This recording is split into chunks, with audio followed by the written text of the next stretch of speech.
begin.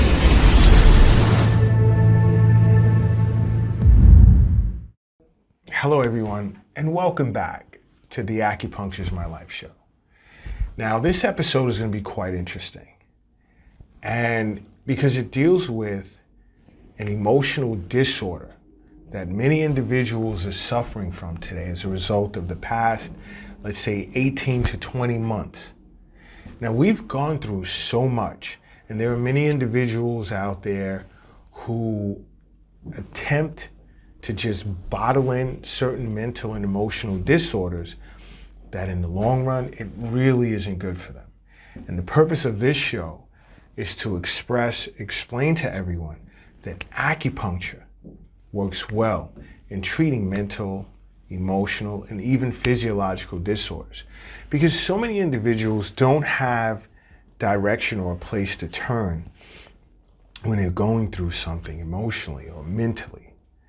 And there's this sense or this phobia that if I go see a psychiatrist or a psychologist or a psychotherapist, I'll be seen in a certain light and it doesn't look good. And I'll sort of feel ashamed of myself. Many of you guys are dealing with that. But I want you to understand that acupuncture, you can turn to acupuncture, especially in times like this when you're dealing with mental and emotional disorders, okay? And this episode is going to be super awesome because, I'm going to sit down and I'm going to talk with a psychotherapist. I'm going to talk with a fitness trainer as well. And we're going to go over all of this. But I know a lot of you guys are wondering, what is anxiety in Western medicine? You see, anxiety is defined as a constant feeling of worry, nervousness, a sense of uneasiness with regard to maybe an imminent event or something, let's say with an uncertain outcome. You see, anxiety can also be seen as a desire to do something with a feeling of unease, or nervous, let's say disorder that's characterized by a state of excessive uneasiness and apprehension, typically with compulsive behavior and even panic attacks. Now, this usually occurs when anxiety becomes chronic. Its symptoms usually present as a feeling of nervousness, muscle tension, sweating, nausea, cold and clammy hands, difficulty swallowing, jumpiness, gastrointestinal disorders or diarrhea, irritability, feeling on edge, insomnia, as well as a sense of impending danger, panic, or doom. Now, a person would also experience an increased heart rate with rapid breathing. They can also present with trembling. You may feel weak or tired, or as well as experience trouble concentrating or thinking about anything other than the present worry. Now, anxiety in the sense of panic attack can be seen as an abrupt onset of an episode of intense discomfort and fear, and can present with symptoms such as a feeling of imminent danger or doom, a need to escape. There could be heart palpitations, shortness of breath, a feeling as if you're being choked, chest pain or chest discomfort, lightheadedness or dizziness, a fear of losing control or going crazy, a fear of dying, as well as chills or hot flushes. Now, panic attack disorder is generally diagnosed when a person suffers at least 2 unexpected panic attacks followed by a month of fear of having another attack. Now, its frequency tends to vary from person to person. Now, from a Western medicine perspective, there are medical causes that can trigger anxiety disorder, such as, let's say, heart disease, diabetes, thyroid problems, such as hypothyroidism, COPD, asthma, withdrawal from drug abuse, withdrawal from alcohol, irritable bowel syndrome, and chronic pain, just to name a few. You see, anxiety disorder can also present as a result of side effects to certain medications, believe it or not.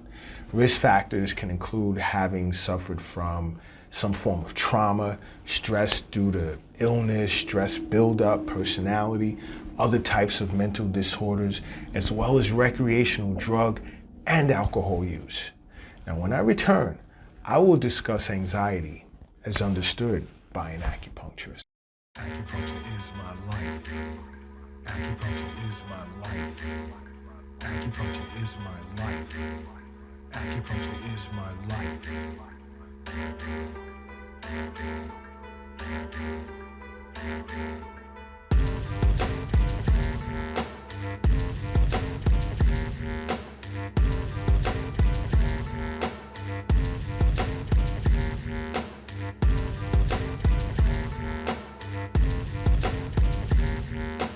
Acupuncture is my life. Acupuncture is my life. Acupuncture is my life. Acupuncture is my... Welcome back, guys. Now, I hope you've downloaded the app. Why do I say this? Is because I bring up different terminology like kidney qi deficiency, heart qi deficiency. And I know some of you guys aren't understanding what I'm saying is a form of diagnosis or pattern relative to internal organs, okay? Now, if you have the app, you can literally go to our YouTube channel on the app, and you can watch the episodes discussing the functions of the internal organs and the patterns that affect the internal organs as diagnosed or seen by an acupuncturist. Now, back to anxiety. Just as in Western medicine, an acupuncturist views anxiety as a persistent, let's say, feeling of nervousness, apprehension, as well as a persistent sense of uneasiness. Now, anxiety is a normal feeling in which an individual can experience from time to time.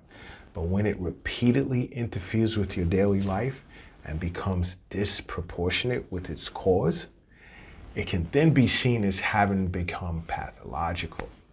Now, you see, to an acupuncturist, anxiety can be seen as a disorder of heart as well as like your shen, and to somewhat of a minor extent, a disorder of the kidneys and the liver.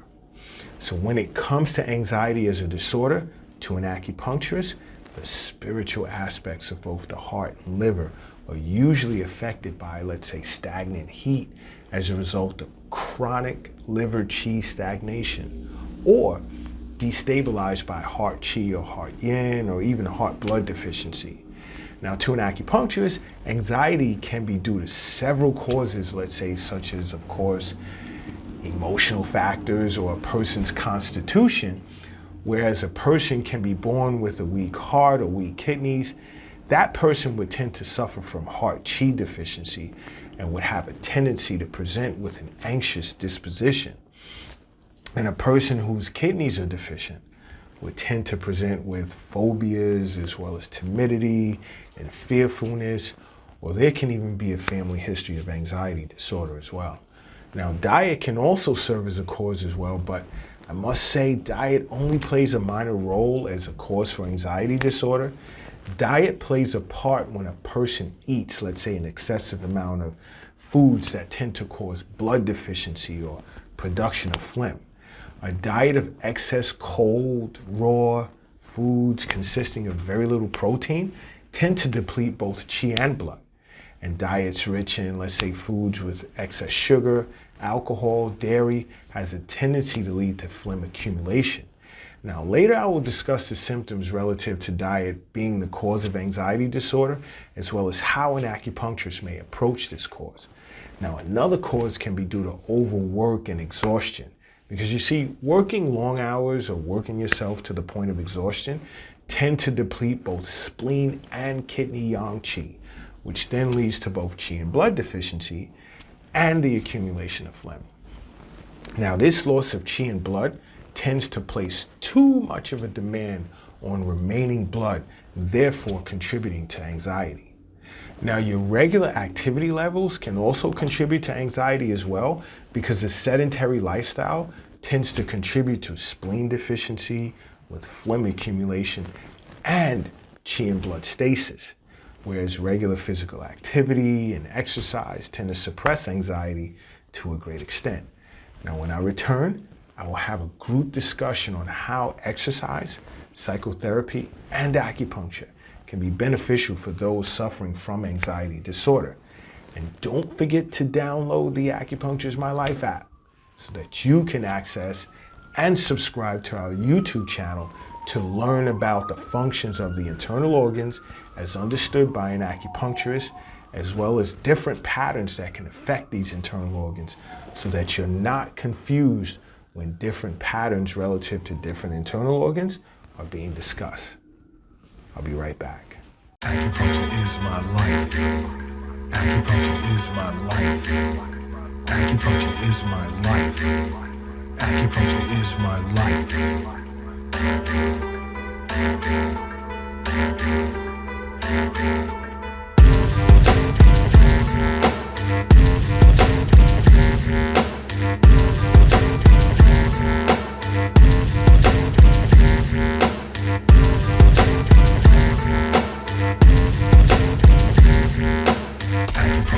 is my life. Acupuncture is my life. Acupuncture is my life. Acupuncture is... Hello guys, and welcome back from the break. Now it's time for the wonderful group discussion.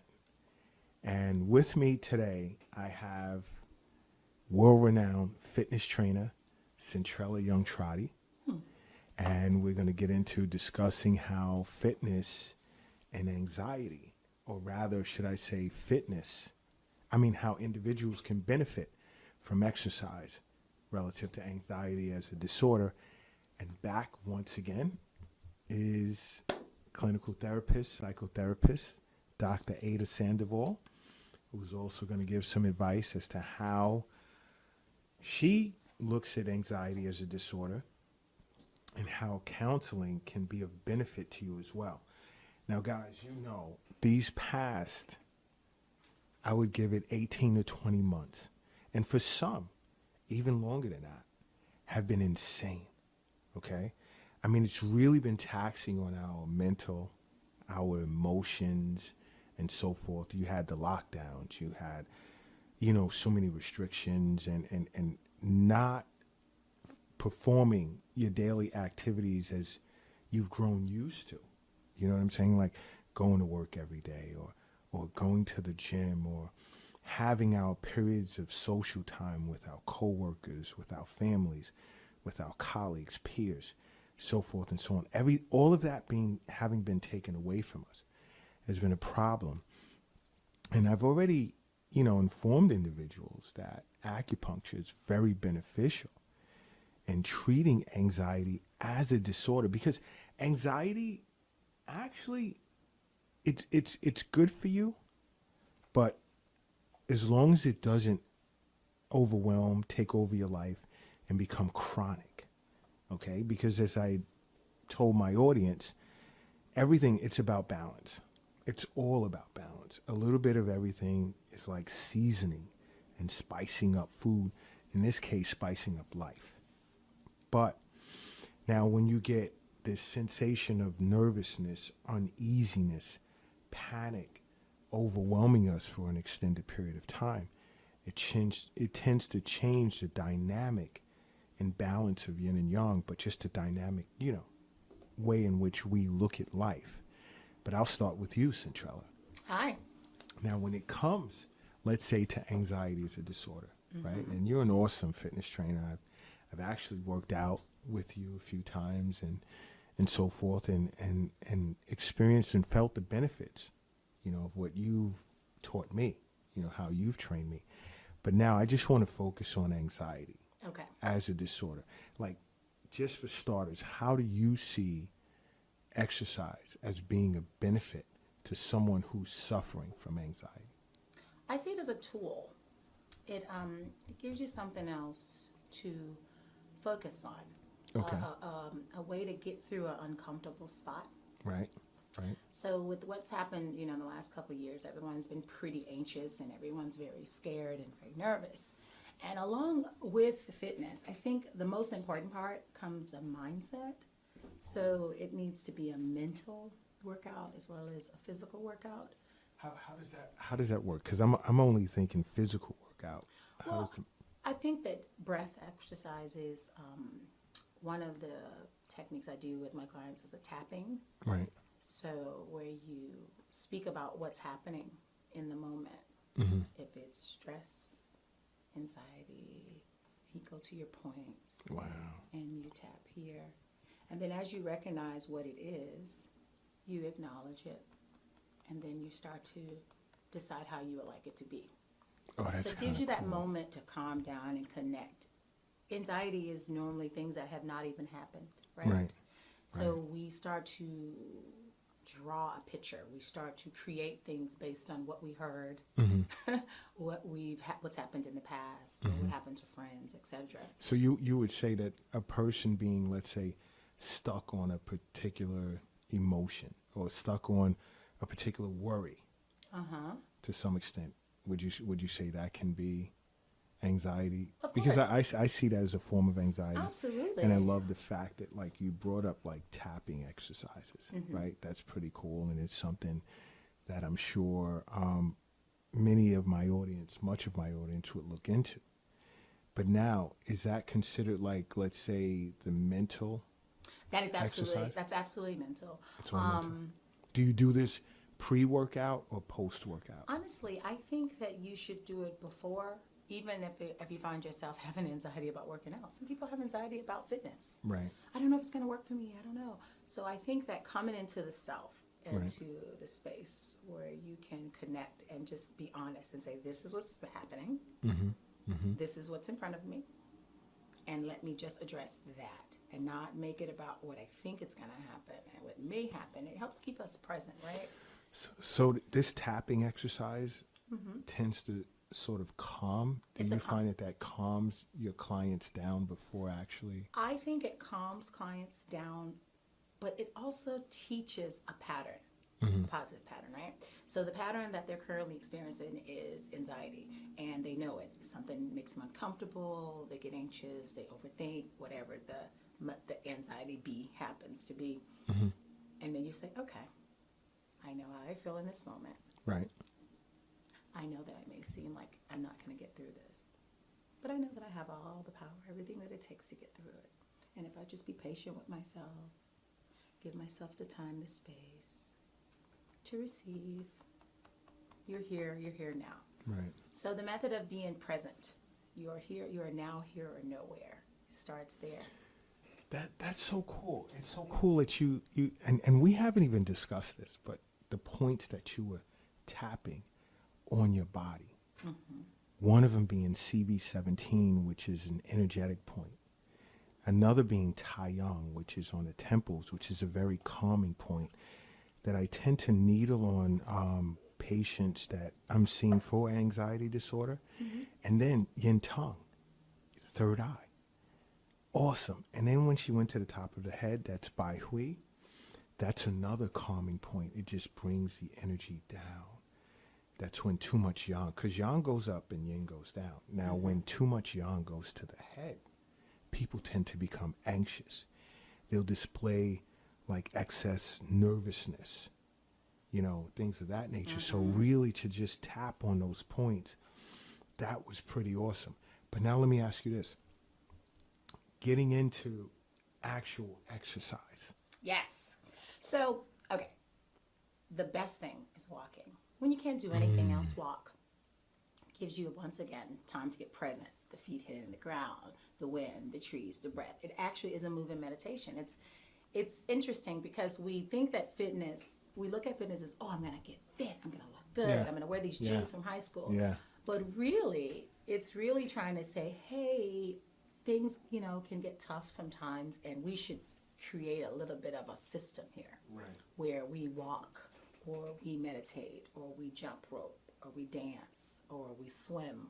We do all these things that give us good hormones and give us peace and presence. And we can say, oh, okay, I remember I felt that way before.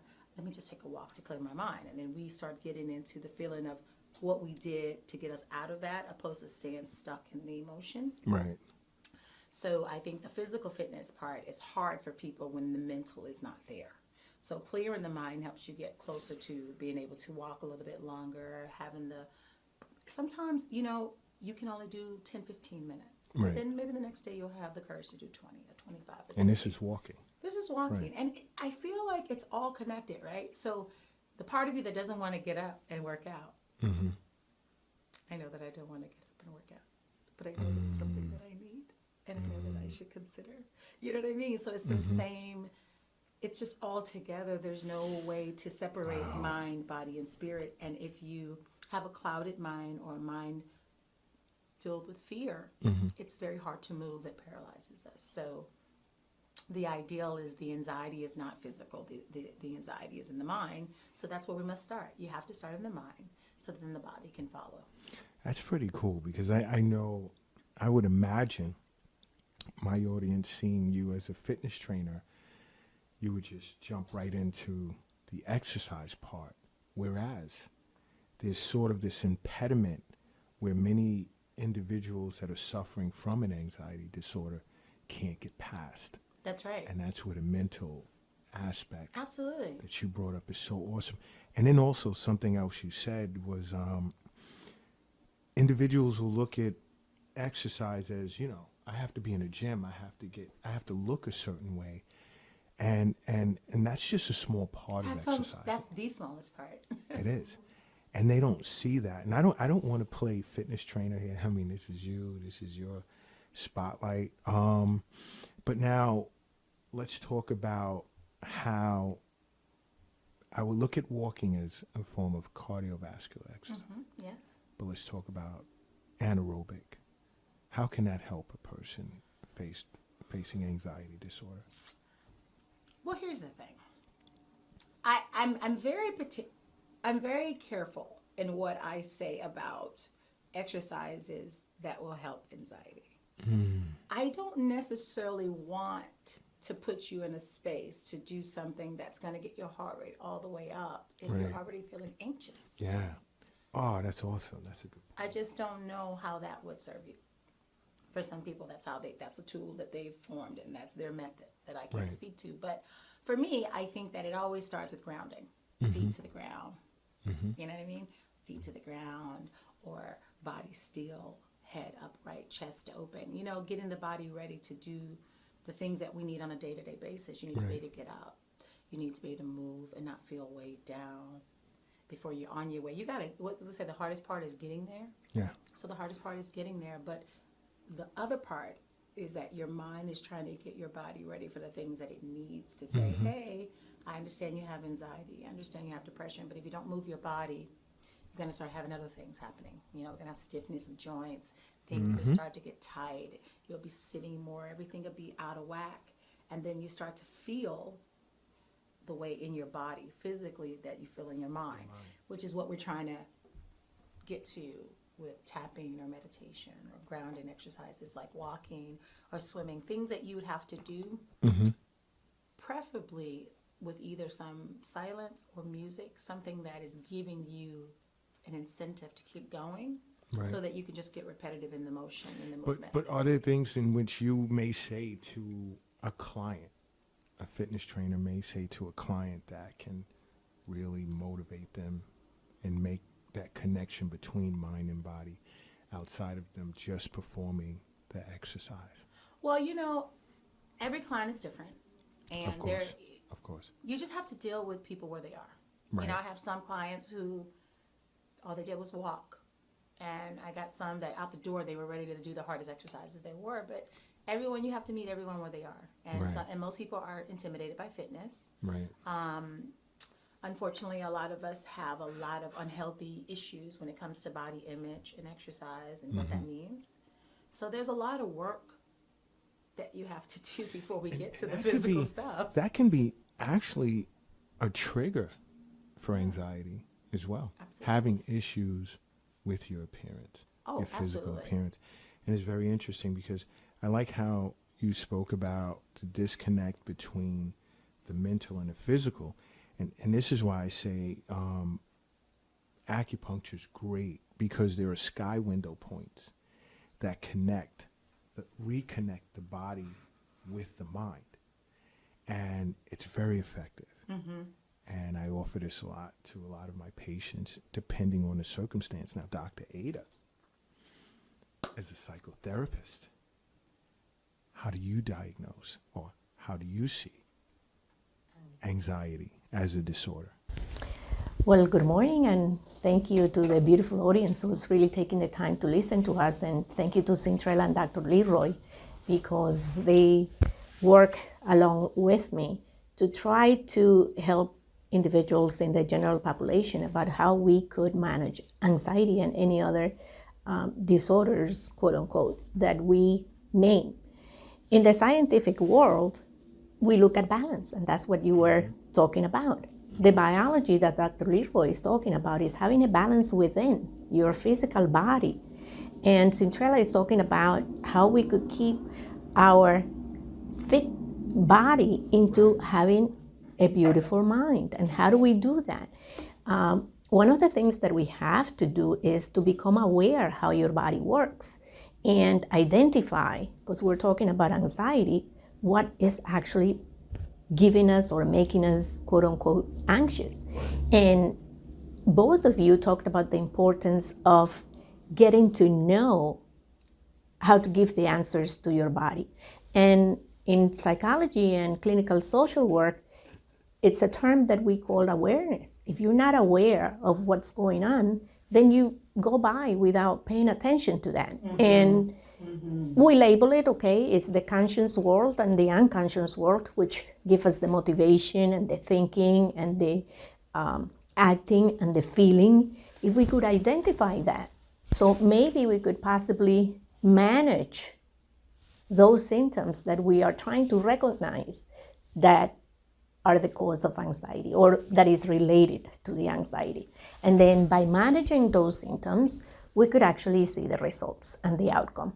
So there is a process, and within that process, we're taking close attention to the biology of our body, which is one approach that we use, to the psychic, which is something that Cintrella talked about, and Dr. Leroy. Each individual is different and unique. So we're gonna have similarities and we're gonna have strengths that each one of us are gonna share. That's when we come in, the clinician, to see if we could be the vehicle to help you identify that. And within that, some of us do feel differently about getting professional help. We feel that, oh, well, maybe perhaps, who's gonna give the time to be sitting and trying to recognize what that problem is? Well, look at what has been happening for the past year and a half, 2 years. And we started to think about what it means to ask for help and getting the help, because we see the results. So that's one thing that we have to work through, each one of us, to really see if we could gradually erase the stigma about getting psychotherapeutic help. That's right. And then the psychic part, we all respond differently. We feel anxious by natural selection of snakes, of fear of being in open spaces, fear of heights, fear of multiple phobias that we have. And once we do that, we could possibly manage our life in a balanced way. I think that that's the most important thing. And one of the things that I love about you two, my colleagues, and closely to friends, dearly, that we have to educate the population. The general population has different myths about craziness. Oh, I'm anxious, I'm crazy. Oh, I'm crazy. No, I'm not going to a therapist. That's something that I will never do. And especially that we have to pay attention to the culture and ethnicity. Some of our groups, especially Latinas, and I'm a Latina woman of Colombian descent, meaning that I'm not going to take my dirty trapitos, quote unquote, my dirty laundry outside my house. Nobody needs to know this. Well, big thing. We have rules, regulations, HIPAA law. We're not supposed to be sharing that information with anybody. So we're licensed individuals and you're getting professional help. So that's something that you need to pay attention to. And of course, the social part. And I love when Cintrella said the fitness of your body has to connect to the fitness of your mind. And Dr. Leroy immediately started to explain how the biology of your body works. So knowledge is power. The more you know that you don't know and that you need to know more, because this is the importance of having these discussions to the general population so that we could be trained, fitness training of our body, fitness trainers of our minds, fitness training of our biology. So there you go. Let me ask you this, though. What do you feel represents that, I don't want to say phobia, but what represents that wall that stands between the individual and the disorder and them actually seeking counseling, literally going for, because, you know, I encounter and I'm noticing more and more that as individuals become more and more aware that acupuncture treats anxiety among, as well as other mental and emotional disorders. And I'll discuss counseling with some patients, and then there's just this silence, you know, or just individuals in general. I won't even say patients, just individuals in my daily encounters. What do you feel represents that wall that stands between an individual facing this disorder and actually seeing a counselor? I think one of them is fear of knowing.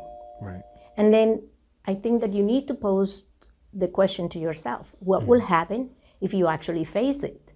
So it could only be best to tackle what the fear is to see if you could manage it. You can't walk away from it because you're going to continue to be fearful. That's right. And the question becomes, are you going to be fearful all your life? You know, what will be the worst that could happen? Yeah, just do it scared. Exactly. What will be the worst? It could be fear. Even, it doesn't have to be something bad. Sometimes it's even, for some of us, fear of success, you know, and success is something good, you know, and then we have a fear about that. So if you fail, you fail. It's human to fail, so it's okay. What's interesting is when you say do it scared, what do you mean? Whatever it is that frightens you. I'm an advocate for therapy. I think that everyone needs therapy, whether you realize it or not. I think that there's something to benefit from knowing yourself and having to look honest and deep. I also think that a lot of things in your life that are worth doing, you'll probably be scared doing it, and you should just do it scared. Because I'm sure in your case, like when someone comes to you for the first time, they're always scared. there you go.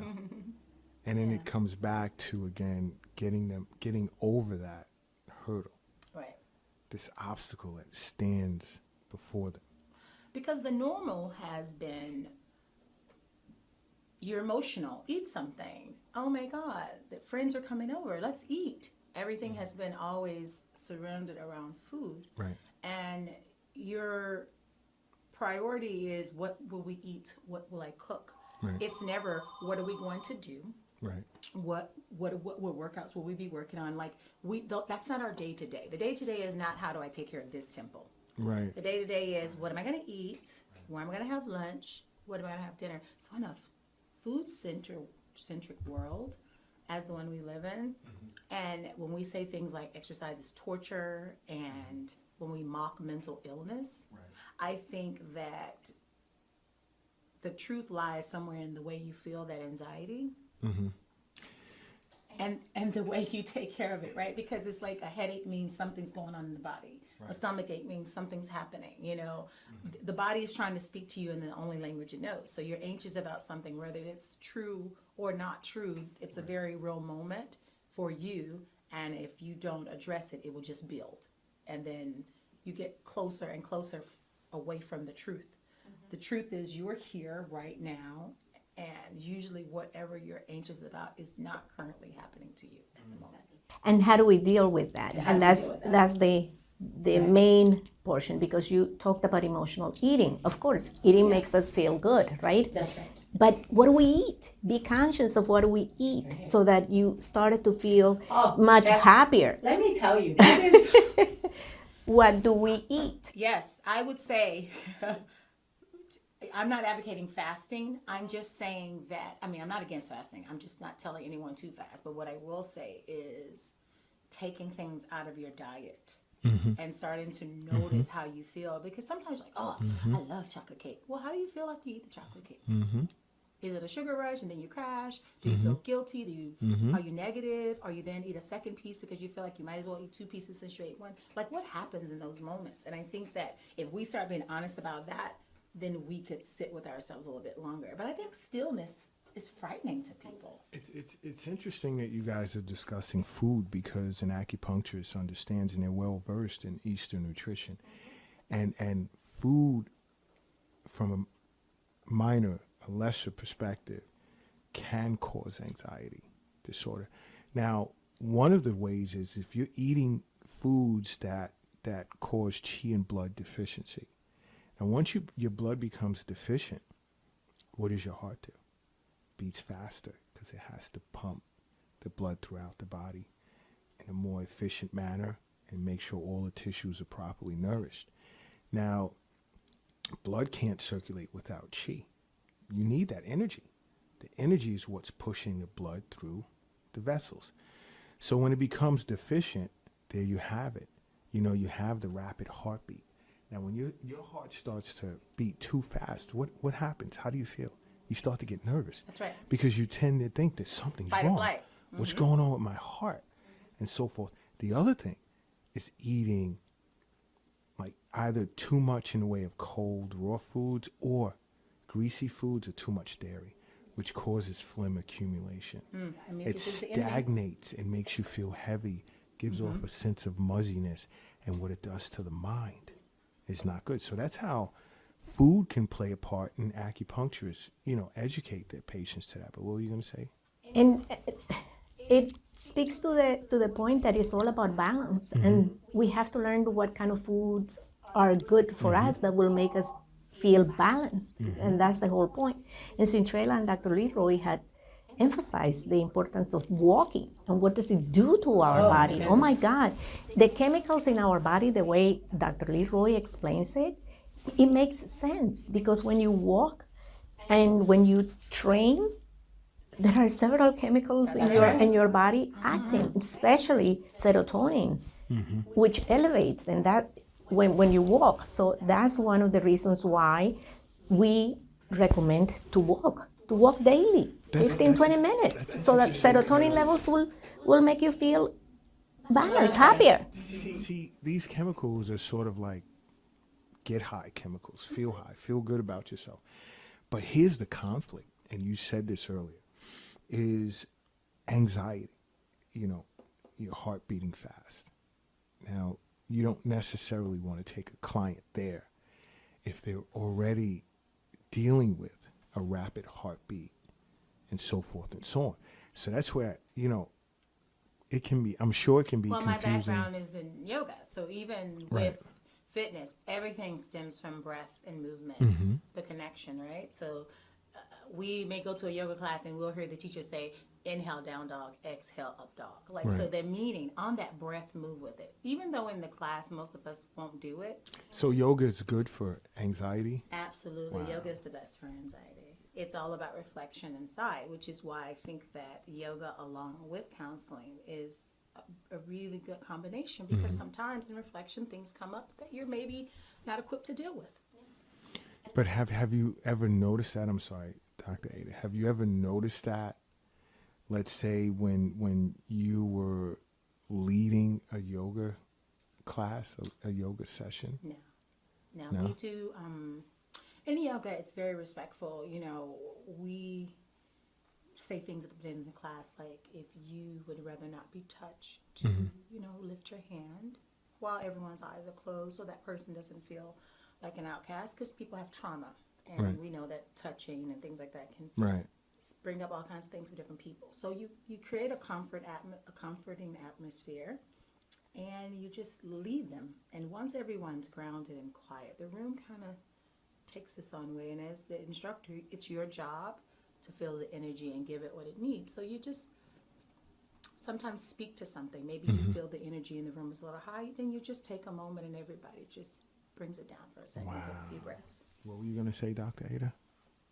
I think that for the person to realize that they may need professional help, it will also give them space to talk about these things that are bothering them And they don't even know about. they don't even know about. So we are the vehicle, and we're not only helping them to recognize what the problem is, but suggesting the options that they could use to really look at what could be a positive tool for them to use. We can't tell them, oh, do this, do that, because we're liable for saying that. But we could show them the options that they could actually choose what to do that will help them to come out of that anxious moment and see how they could, outside the psychotherapeutic environment, they could use it outside and be effective. So one of the things that we need to do is to really look at the lens of asking ourselves who's crazy and who's not. That's And what's the question? Word? I feel like to when people put labels on things, it implies that you're just this way, and we don't know what to do with you. It's just not realistic. We understand that most mental illness comes from trauma and things that have been inflicted upon people, and then they do what we all do. We try to help ourselves. Our body wants to comfort us, and it tells us, okay, this is how we act now when we hear this song. This is how we act when we hear that, or we smell this. And we're trying to heal ourselves, but we're not really sure how the trauma has affected us. And these create unhealthy patterns, and those patterns show up in our food, in our love life, in our friend life, and so on and so forth. And we think that we're just anxious because we don't like red. No, there's something a little bit deeper. And I'm a firm believer that the body keeps the score. It knows everything. It remembers everything. And I think that connecting to oneself is truly the only way to overcome and break patterns that aren't serving you. But looking at it from a psychotherapeutic perspective, right? Anxiety also has a lot to do with being stuck on a particular worry as an emotion, and you can't get past that, and it tends to expand and consume, our lives. What's your take on that? definitely. I think that it all goes back to what we're trying to point out here, that by coming to therapy and exercising a balanced life, you could actually get to what that fear is and rethink the way that you originally thought about a certain fear, and create new tools to handle them.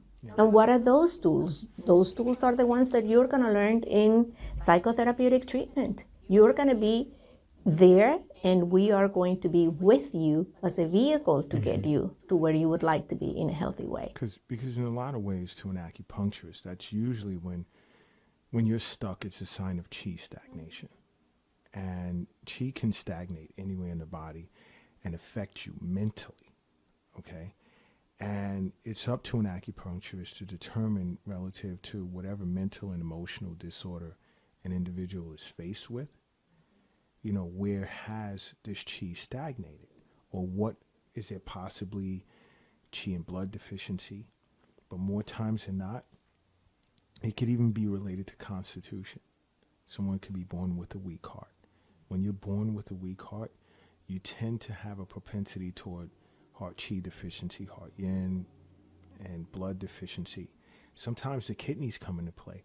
And we know the kidneys are deficient when you spoke of phobias and nervousness and timidity. And that's when an acupuncturist would focus on strengthening and nourishing the kidneys and the kidney meridians. And the meridians, just for you guys to be educated, is just pathways in which chi and energy flow through. But it's super deep. But more times than not, the heart, liver, and kidneys are involved, and it can cause that disconnect that Centrella spoke about earlier, and the mental and breathing exercises to bring back that connection through fitness training or acupuncture, where they would administer sky window points, or psychotherapy in your profession, and allowing the mind to sort of reconnect with the body. That's like, it's super awesome. And many individuals, we see people that face this disorder, right? But then you have to think of the many out there that just don't know where to turn. They don't realize, these chemicals that the body emits as a result of exercise. Okay, and like I said, if an emotional disorder affects us, or mental disorder for an extended period of time, it becomes pathological. Okay, but now if it's a short period of time, it's really not much of a balance, and it's usually, to me, a sign that yin and yang is in balance, because yin and yang being in balance in Western medicine is similar to homeostasis. The body can self-regulate at that point, and that's what acupuncture is about. The balance of yin and yang, because the body is an awesome machine. It can do what it needs to do, and just in 1 second, it can do what it needs to do. But the key here is you have millions out there, and many that are watching this show, that don't understand that there is an outlet, and the only outlet that they think of is just counseling, and we spoke about that, but they're unaware as to how exercise can benefit and help, and how acupuncture can help as well. What's one more thing that we didn't talk about? What is that? Positive thinking. Boom. Which is very hard to do if you're anxious, yes? Yes. And one of the things that I did mention was the rethinking process of how you approach certain things. In this case, with anxiety, is the fears that you have, but you have to identify them first. If you don't identify them, then what are you going to manage? So that's what psychotherapy does. One of the things that you also mentioned is the pathology. How does it become pathological that now you have this quote-unquote mental disorder? Well, there's a very thin line between sanity and insanity, and we all cross it at all times. Right. It's the balance that keeps us going. So for some of us, we make the decision to go to therapy to keep this balance, that it doesn't necessarily have to be pathological, that it will take you to a psychiatric ward, and then you'll have to face something different. We could use it as a preventive method and try to know yourself, and you don't necessarily have to be pathological about certain things, that you could manage your balanced life. That's interesting, and especially in the times that we're in now, because a lot of gyms closed. Yes. And with individuals not having this exercise location as an outlet, you know what I mean? It really flared up. It kicked into increasing anxiety within us, because we didn't have exercise as an outlet to release. And then what happened? And then on every news outlet, everyone was saying it's very important for you to get out and walk. Yeah. Now, I don't know if you can remember pre-COVID. Had you ever heard anyone say you should get out and walk? No. It wasn't, right? It was like a well-kept secret. We should have been encouraging people to do this.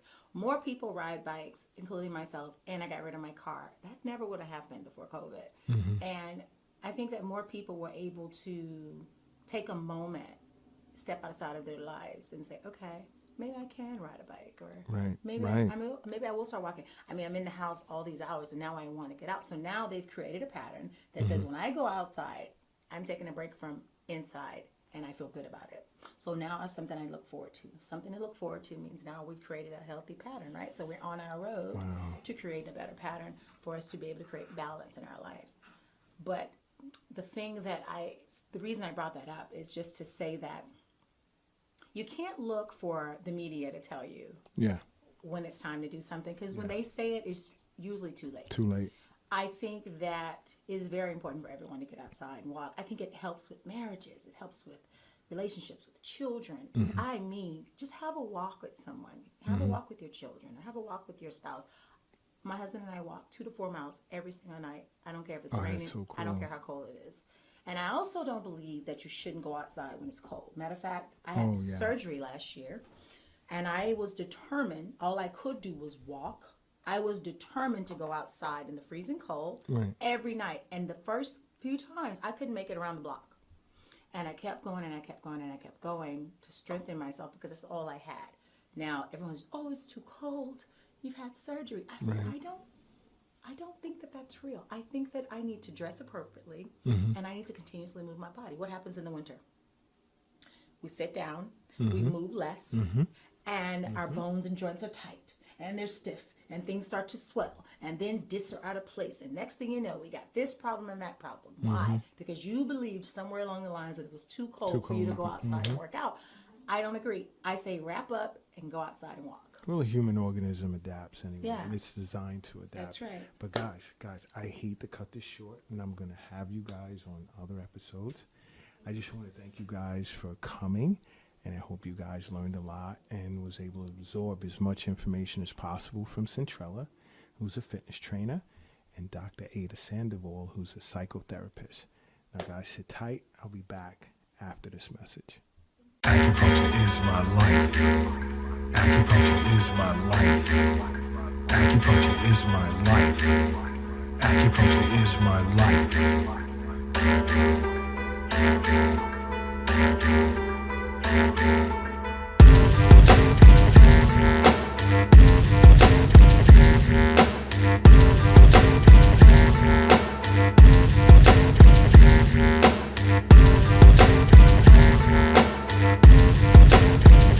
Acupuncture is my life.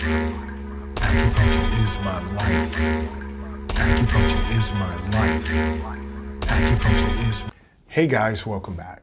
Now that was an awesome group session, and I hope you guys have had time to download the Acupuncture is My Life app so that you can visit the Acupuncture is My Life YouTube channel to watch videos on the functions of the internal organs and patterns that can affect these organs. So when you hear me speaking of, let's say, different types of qi deficiencies or yin deficiencies or yang deficiencies or yin excess patterns, you'd understand what I'm talking about. Now, when it comes to treating anxiety, an acupuncturist understands that several internal organs can be involved, and there are certain signs, or should I say symptoms, in which a particular internal organ may present. Let's say the heart, for instance. The main symptom of the heart when it comes to anxiety is heart palpitations.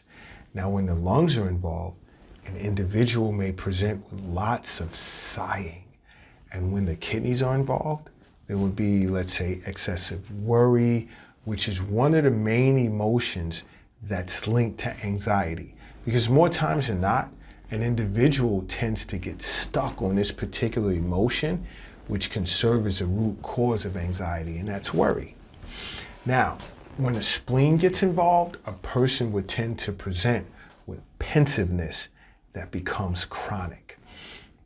And when I say that, their thoughts would tend to go around in circles, or they tend to become constantly anxious about their own mental arguments.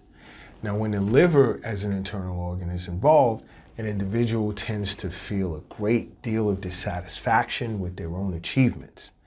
Now, a basic objective of, let's say, an acupuncturist may be to needle acupuncture points on the heart, liver, spleen, lung, kidney, pericardium, and in some cases, stomach and large intestine meridians to calm a person's mind, regulate a person's qi, as well as nourish these particular organs in order to relieve their anxiety disorder. Now, I know some of you guys may have a fear of needles, and in that case, an acupuncturist may apply either, I would say acupressure to some of these acupoints on the body, or even administer cupping therapy. Remember I said that in the intro? On key areas of the body, such as, let's say, Shinmen, Dazing, Shinshu, and Da Zui. Now, you want to know what these points are? See an acupuncturist to find out. And guys, do me a favor. Don't internalize your mental and emotional disorders, because really when they become excessive and chronic over a super extended period of time, they can cause disease as well. And acupuncturists, we know this, we treat this, and many individuals wish they never really held it in for an extended period of time. Don't be afraid to seek counseling. Don't be afraid to contact a fitness trainer, because exercise can really be of benefit as well. And definitely, which I know most of you aren't, well, maybe when it comes to needles, don't be afraid to see an acupuncturist.